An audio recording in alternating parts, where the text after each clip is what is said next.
კორეის ომის შემდეგ ეს დისბალანსი სამხრეთ კორეას და ჩრდილოეთ კორეას შორის, როგორც ეკონომიკურ განვითარებაში, ასევე ძალის სწრაფ კონსოლიდირებაში, რომელიც ჩრდილოეთ კორეამ გაცილებით უფრო სწრაფად მოახერხა, მათ შორის კომუნისტური იდეოლოგიიდან გამომდინარე. სამხრეთ კორეაში ამ თვალსაზრისითაც პრობლემა არსებობდა, ეკონომიკური პრობლემები, დისბალანსი განვითარებაში და შესაბამისად არსებობდა ძალიან ლოგიკური მოლოდინი იმისა, რომ ჩრდილოეთ კორეას შესაძლოა გაემეორებინა თავდასხმა სამხრეთ კორეაზე. ერთის მხრივ ამ თავდასხმის პრევენციის თავიდან აცილების შესაძლებლობა იყო ამერიკის შეერთებული შტატებისგან მიღებული დაცვის გარანტიები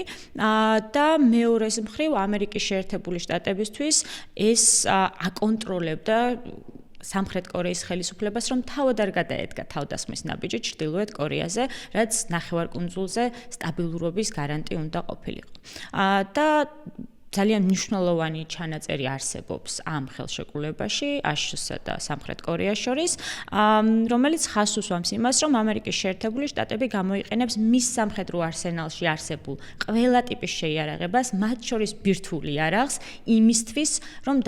დაიცვას სამხრეთ კორეა ნებისმიერი საგარეო თავდასხმისგან.